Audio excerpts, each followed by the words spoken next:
Adriana vai entrar no lugar onde Ademir sempre se sentiu intocável e vai sair de lá com uma bomba nas mãos. E não é uma suspeita pequena não. É um segredo frio, guardado em gaveta trancada, cercado de fotos, datas e vítimas que talvez nunca tenham tido chance de contar a própria verdade. Porque em Quem Ama Cuida, a vingança de Adriana deixa de ser apenas desejo e começa a virar investigação, prova, exposição pública e uma virada que pode arrancar Ademir do pedestal diante da própria família. Então já deixa o seu like, se inscreve no canal e fica comigo até o final, porque esse capítulo começa com Adriana fingindo ser uma funcionária comum dentro da associação de advogados, mas termina com Pilar sendo expulsa da mansão que achava possuir. Sim, meus amigos, o caminho passa por Sueli, por um diário macabro, por câmeras de segurança, por uma aliança deixada por Arthur e por uma conta na Suíça que muda completamente a posição de Adriana nessa guerra. Tudo começa com uma Adriana diferente daquela mulher impulsiva que os inimigos esperavam encontrar. Pilar e Ademir continuam apostando que ela vai perder a cabeça, gritar, cometer um erro, quebrar alguma regra da condicional e voltar para a cadeia. Só que Adriana aprendeu no pior lugar possível que o silêncio também pode ser uma arma. Ela não entra na associação de Ademir como vítima pedindo explicação. Ela entra como sombra, como alguém que não quer ser notada. Como uma mulher que sabe que para derrubar um monstro protegido por cargo, sobrenome e prestígio, primeiro é preciso descobrir onde ele guarda a podridão. A associação está cheia de corredores claros, portas fechadas, telefones tocando e funcionários andando depressa com pastas nos braços. Para qualquer pessoa, aquilo parece apenas um ambiente de trabalho. Para Adriana, parece território inimigo. Cada porta pode esconder um documento. Cada rosto pode reconhecer o dela. Cada câmera no teto pode acabar com o plano antes mesmo de começar. Mesmo assim, ela mantém o corpo firme, abaixa o olhar quando precisa, inventa uma função simples e se mistura aos funcionários como se tivesse passado a vida inteira ali. E é nesse cenário de aparente normalidade que ela vê a primeira rachadura. Ademir se aproxima de Sueli, uma secretária que tenta disfarçar o incômodo, mas não consegue esconder o que sente. Há uma intimidade ali, mas não uma intimidade tranquila. Não tem carinho verdadeiro. Tem tensão. Tem medo. Tem uma mulher segurando a própria dignidade enquanto o homem diante dela age como se o mundo inteiro devesse obedecer ao desejo dele. Adriana observa de longe e percebe que não está diante de um simples caso escondido. Está diante de uma relação contaminada por ameaça. Sueli tenta se afastar, e Ademir reage como quem se sente dono. Ele fala baixo no começo, com aquele falso controle de advogado acostumado a mandar sem levantar a voz. Mas quando Sueli deixa escapar que sabe coisas demais, o rosto dele muda. A máscara educada escorrega. O homem que gosta de parecer respeitável vira por alguns segundos, o mesmo criminoso que Adriana conhece tão bem, frio, agressivo, disposto a destruir qualquer pessoa que ameace sua reputação. Adriana sente o coração bater mais forte. Não por ciúme, não por fofoca, mas porque ali existe informação. Se Sueli sabe segredos de Ademir, Sueli pode ser a chave. E talvez seja por isso que o destino coloca essa mulher no caminho dela naquele exato momento. Adriana não corre para confrontar o vilão. Ela espera. Ela observa. E quando Ademir se afasta deixando Sueli quebrada, Adriana se aproxima como quem acabou de chegar por acaso. Essa aproximação precisa ser delicada. Sueli está com vergonha, com raiva, com medo de ter sido vista. Ela tenta recompor o rosto, enxuga os olhos, ajeita a roupa, finge que está tudo sob controle. Quem já viveu humilhação sabe como é isso. Primeiro a pessoa tenta esconder a dor, porque acha que a dor também será usada contra ela. Adriana percebe e oferece algo que Sueli não recebia havia muito tempo: acolhimento sem julgamento. A mocinha usa outro nome, outra postura, outra história. Diz que foi contratada há pouco, que ainda está se adaptando, que não quer se meter onde não foi chamada. Mas a voz dela tem uma firmeza que Sueli sente. Não é curiosidade barata. Não é aquela vontade suja de espalhar boato pelo corredor. É uma tentativa real de escutar. Então Adriana convida Sueli para sair dali por alguns minutos. Um café, uma mesa discreta, um lugar onde a secretária possa respirar sem sentir a sombra de Ademir em cima do ombro. Na lanchonete, Sueli começa fechada. Segura a xícara com as duas mãos, olha para a porta mais de uma vez, mede cada palavra. Adriana não pressiona de imediato. Ela deixa a conversa aquecer aos poucos, como quem sabe que certas verdades não saem quando são arrancadas. Saem quando encontram espaço. E é nesse espaço que Sueli finalmente deixa escapar a primeira confissão. Ela e Ademir se envolveram por algum tempo, mas aquilo nunca foi só romance. Havia mentira, traição, manipulação e uma sensação constante de que ela estava presa a um homem que conhecia todos os atalhos para machucar sem deixar marca visível. Sueli conta que descobriu outras relações. Muitas. Mais do que imaginava. Mulheres, homens, pessoas de círculos diferentes. Todos passando pela vida secreta de Ademir como se ele colecionasse corpos e depois jogasse fora aquilo que deixava de divertir. Adriana escuta, mas por dentro já está em alerta total. Porque não se trata apenas de adultério. A forma como Sueli fala, a ansiedade nos olhos dela, a insistência em olhar ao redor, tudo aponta para algo mais sombrio. E enquanto Sueli desabafa, Adriana faz uma coisa arriscada. O celular escondido começa a registrar a conversa. Não para expor Sueli, não para transformar a dor dela em espetáculo, mas porque Adriana sabe que palavra contra palavra dificilmente derruba um homem como Ademir. Ele compra versões, distorce frases, ameaça testemunhas, usa o direito como muralha. Se Sueli recuar depois, aquela gravação pode preservar o começo da verdade. Mesmo assim, o gesto pesa. Adriana sabe que está pisando em terreno moral difícil, mas também sabe que está enfrentando alguém que sempre venceu justamente porque ninguém conseguia provar nada. Quando Sueli vai ao banheiro, Adriana vê uma oportunidade e quase prende a respiração. A bolsa da secretária fica ali, próxima demais. A consciência de Adriana grita que aquilo é invasivo, mas a imagem de Ademir ameaçando Sueli ainda está quente na memória. A mocinha se inclina, mexe com cuidado e encontra uma chave. Não qualquer chave.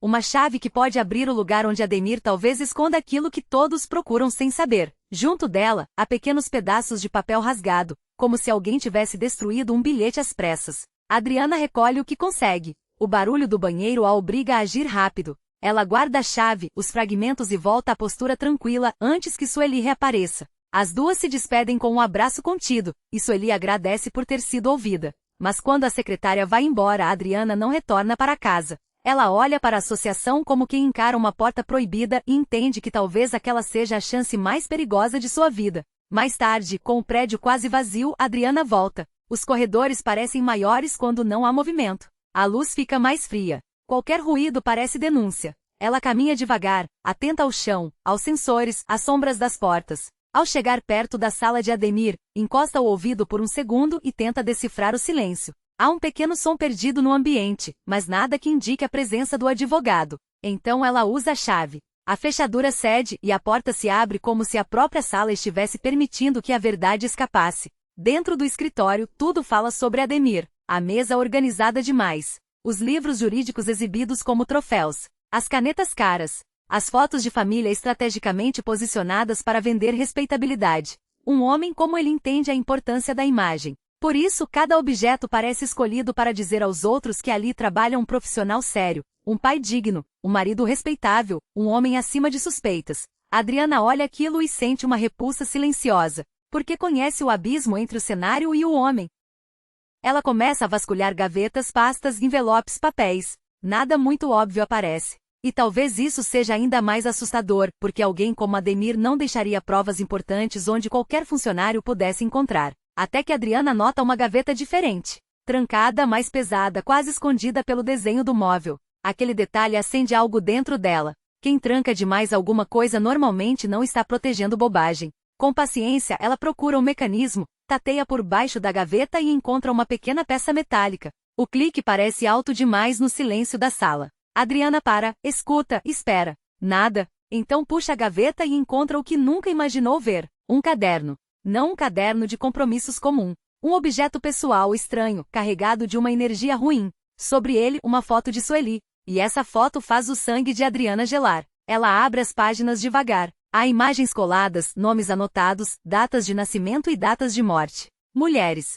Pessoas jovens. Rostos que talvez um dia tenham cruzado a vida de Ademir acreditando em promessa, charme, proteção ou oportunidade. E no meio daquelas páginas, a presença da foto de Sueli parece um aviso. Como se ela estivesse entrando para uma lista da qual talvez não saísse viva. Adriana sente o estômago virar. O diário não parece apenas prova de traição. Parece catálogo de vítimas. E aí vem as perguntas que deixam qualquer pessoa arrepiada. Por que Ademir guardaria aquilo? Por que registrar morte ao lado de cada rosto? O que liga Sueli a essas pessoas? Eram amantes? Eram testemunhas? Eram ameaças? Foram silenciadas? Adriana passa os dedos pelas páginas sem conseguir respirar direito. Ela encontra também a imagem de um rapaz muito jovem, ligado ao filho de um cliente, e esse detalhe amplia ainda mais o horror. Não há padrão simples. Há um labirinto. Mas antes que ela consiga fotografar tudo com calma, a fechadura se mexe. Adriana quase derruba o caderno. Alguém está entrando. O instinto toma conta. Ela pega o diário, Tenta reorganizar o mínimo possível e corre para o primeiro lugar que encontra, um pequeno jardim de inverno dentro da sala, protegido por vidro e plantas altas. Só que o esconderijo é péssimo. A parede transparente pode denunciá-la a qualquer movimento errado. Ela se abaixa, segura a respiração e sente o cheiro doce das flores quase enjoar. Ademir entra e percebe que algo está fora do lugar. A primeira reação dele não é susto inocente. É suspeita. Ele conhece a própria culpa tão bem que qualquer desordem vira ameaça. Olha para a mesa, para as gavetas, para os cantos. A voz dele sai baixa, mas perigosa. Alguém esteve ali. E quando um vilão que guarda segredo sente que foi invadido, ele não pensa em chamar ajuda. Ele pensa em eliminar risco. Adriana está a poucos metros. O coração dela parece bater no vidro. Ademir começa a procurar pela sala, abre portas, confere atrás de móveis, aproxima-se do jardim. Falta pouco. Muito pouco. E então acontece uma coincidência quase absurda, dessas que em novela parecem resposta do destino. Um gato surge no escritório, provavelmente o mesmo ruído estranho que Adriana tinha ouvido antes. Ela aproveita a única chance que tem. Faz um pequeno movimento para assustá-lo, o animal corre e Ademir se distrai. O advogado fica irritado, pega o gato, xinga a situação e conclui que Sueli deve ter armado aquilo. Mais uma vez, ele acusa a vítima antes de olhar para si mesmo. Adriana escuta escondida e entende que o perigo para Sueli ficou ainda maior. Ademir já estava incomodado com o que ela sabia. Agora, convencido de que ela invadiu seu escritório ou tentou provocá-lo, vai querer puni-la. E Adriana se vê presa a um dilema terrível. Salvou a própria pele naquele momento, mas talvez tenha empurrado Sueli para uma tempestade. No dia seguinte, o pior se confirma. Adriana retorna disfarçada e presencia Ademir demitindo Sueli de forma humilhante. Ele transforma a suspeita em sentença. Não permite defesa, não aceita explicação, não demonstra remorso. Faz aquilo como quem ensina uma lição pública, quem o desafia perde o chão. Sueli sai destruída carregando caixas, lágrimas e uma sensação de injustiça que quase a dobra no meio. Adriana quer interferir, mas não pode. Se aparecer diante de Ademir, o plano acaba e talvez Sueli corra ainda mais risco. Mais tarde, quando Adriana se prepara para ir embora, Sueli surge de repente e a encara de um jeito diferente. Não há mais apenas tristeza ali. Há desconfiança. Há raiva. Ela descobriu quem Adriana é. Viu uma notícia na internet, ligou o rosto à história do salão, reconheceu a mulher que estava fingindo ser outra. E agora exige explicação. A pergunta dela não é simples. Não é só porque Adriana mentiu. É porque uma mulher que ofereceu acolhimento também escolheu esconder a própria identidade. Adriana tenta se defender, mas não com arrogância. Ela sabe que feriu a confiança de Sueli, então revela parte da verdade. Conta que também foi vítima de Ademir, que passou 7 anos marcada por uma condenação alimentada por manipulações, testemunhos comprados e uma narrativa montada para destruí-la. Diz que precisa provar inocência e que o advogado está no centro de muitas coisas. Mas Sueli, ainda tomada pela dor, não quer ouvir. Para ela, Adriana parece ter usado sua fragilidade para uma vingança pessoal. Sueli vai embora atordoada, sem olhar direito para a rua. E então a cena vira em segundos. Um carro surge em alta velocidade. Adriana percebe antes dela. Não dá tempo de pensar, de pedir licença, de explicar. A mocinha corre, segura Sueli e a puxa com força. As duas caem na calçada, enquanto o veículo passa tão perto que o vento parece cortar o ar ao redor delas. É uma cena rápida, mas muda tudo. Porque Sueli entende que se Adriana quisesse apenas usá-la, não teria arriscado o próprio corpo para salvá-la. Ali no chão, ainda tremendo, Sueli encara Adriana de outro jeito. O medo continua, mas agora existe uma decisão nascendo. Ela estende a mão, não como quem perdoa tudo de uma vez, mas como quem aceita entrar na guerra. E Adriana, aliviada, não consegue responder apenas com formalidade. Abraça Sueli com a força de quem sabe que aquela mulher acaba de escolher a coragem no mesmo dia em que perdeu quase tudo. As duas se sentam para organizar o que tem. Adriana mostra o diário. Sueli fica pálida. O rosto dela muda de uma forma que confirma o pior. Ela conhece aqueles rostos. Conhece as histórias. Conhece os silêncios. E talvez carregue culpa por ter ajudado Ademir a esconder parte daquilo, mesmo que tenha feito isso com medo. Ela admite que sabe mais do que gostaria. Diz que foi cúmplice em alguma medida, que viu coisas, calou coisas, talvez tenha ajudado a preservar segredos quando ainda acreditava que não tinha saída. Adriana segura a raiva e escolhe agir com inteligência. Se atacar Sueli naquele momento, perde a aliada e talvez destrua a única chance de provar o padrão de Ademir. Então lembra que arrependimento precisa virar reparação. Sueli pode não apagar o que fez, mas pode impedir novas vítimas. Pode contar quem eram aquelas pessoas. Pode explicar como Ademir operava. Pode ajudar a acessar as câmeras. E é aí que o bilhete rasgado se torna peça essencial. Sueli revela que havia anotado uma senha relacionada às imagens de segurança, mas destruiu o papel no desespero. Adriana então mostra os fragmentos que pegou. Ela conseguiu juntar parte do bilhete, recompor a sequência, preservar aquilo que Sueli achava perdido. É um momento pequeno, mas poderoso, porque mostra que a mocinha não está mais andando no escuro. Ela está capturando detalhes, transformando restos em caminho, usando pedacinhos de papel para abrir portas que Ademir acreditava fechadas. Entre as fotos do diário, uma imagem chama a atenção: Francesca. Adriana não reconhece de imediato aquele rosto, mas Sueli reage como quem encara um fantasma antigo. Essa mulher, segundo os fios que começam a aparecer, teria tentado avisar alguém da família anos antes. Talvez o avô de Adriana. Talvez uma pessoa que poderia ter impedido parte da tragédia se tivesse escutado a tempo. E quando uma figura do passado surge dentro de um diário de mortes, a novela deixa claro que Ademir não é um vilão de ocasião. Ele é uma raiz podre atravessando anos. Com a senha das câmeras e o diário em mãos, Adriana decide que não basta guardar provas. É preciso escolher o palco certo para revelar. E esse palco surge quando Pedro marca um encontro familiar. Ademir fica satisfeito ao receber o convite do filho, porque ainda acredita que pode ocupar o centro da mesa como patriarca respeitado. Ele chega com Dora, encontra André, Bruna, Carmita, Kleber e outros conhecidos. A sala está preparada para um jantar elegante, taças alinhadas, conversas contidas, aquele verniz social que tanta gente usa para esconder ruína. Pedro ergue a taça e propõe um brinde ao pai. Ademir sorri, sentindo-se homenageado. É o tipo de cena que alimenta o ego dele. Todos erguem as taças, esperando palavras bonitas. Mas Pedro não completa sozinho. Uma voz corta o ambiente por outro lado, fria e firme, celebrando não a grandeza de Ademir, mas o começo de seu fracasso. Todos se viram. Adriana está ali, ao lado dela, Sueli. E o rosto de Ademir perde a cor. O silêncio que se instala vale mais do que qualquer grito. A taça treme na mão de Ademir. Dora encara o marido sem entender. Bruna observa Pedro. Kleber percebe que a cena foi planejada. Adriana avança e coloca o diário sobre a mesa como quem deposita uma sentença. Ela não chega ali para pedir licença. Chega para dizer que o homem que a mandou para a cadeia, que manipulou provas e destruiu reputações, também escondia uma vida secreta cheia de vítimas.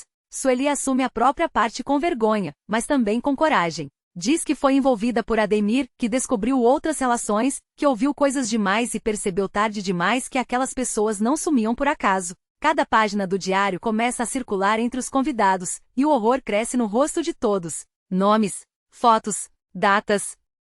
A sequência é perturbadora. Não há como fingir que aquilo é apenas romance extraconjugal. O documento sugere um padrão, e padrões costumam ser aquilo que derruba vilões que se escondem atrás de coincidências. Ademir tenta interromper, mas Pedro já preparou o golpe seguinte. As imagens das câmeras aparecem na televisão. Ali estão encontros, entradas, saídas, comportamentos que conectam Ademir às pessoas do diário. A sala explode em reação. Dora avança contra o marido, não apenas traída como mulher, mas horrorizada como mãe e como pessoa. Ela percebe que dividiu a vida com alguém muito pior do que imaginava. O divórcio deixa de ser ameaça e vira consequência inevitável. Pedro, por sua vez, encara o pai com uma dor silenciosa. Denunciar um estranho seria fácil. Denunciar o próprio pai é como arrancar uma parte podre da própria história. Mas ele entende que sangue não pode servir de esconderijo para crime.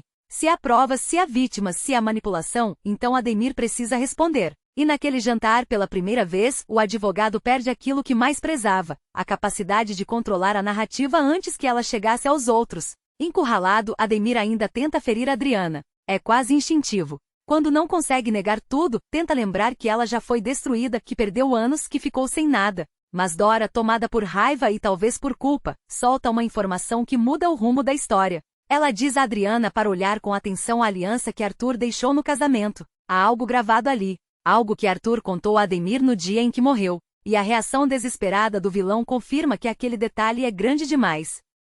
Adriana volta para casa com a aliança como se carregasse um coração antigo na palma da mão. Ela observa o metal sob a luz, gira o anel devagar e vê uma sequência quase imperceptível. Não é uma declaração de amor comum. Não é apenas uma data. É um código. Um número. A família se aproxima, tentando entender, até que mal reconhece o formato. Ele explica que aquela sequência parece seguir padrão de conta bancária suíça, começando com código internacional e uma quantidade específica de caracteres. A sala inteira fica suspensa no mesmo choque. E então a novela abre um flashback de cortar o peito. Arthur, antes de morrer, procura um joalheiro de confiança e pede que grave aquele número dentro da aliança de Adriana. Ele não faz isso por capricho. Faz porque pressente perigo. Conhece a própria família. Sabe que é gente capaz de atacar Adriana, atacar o casamento, atacar qualquer coisa que fuja ao controle deles. Então cria um fundo secreto para protegê-la, uma espécie de última mão estendida caso o pior aconteça. O mais doloroso é que Arthur pretendia contar tudo depois do casamento, quando estivesse sozinho com Adriana,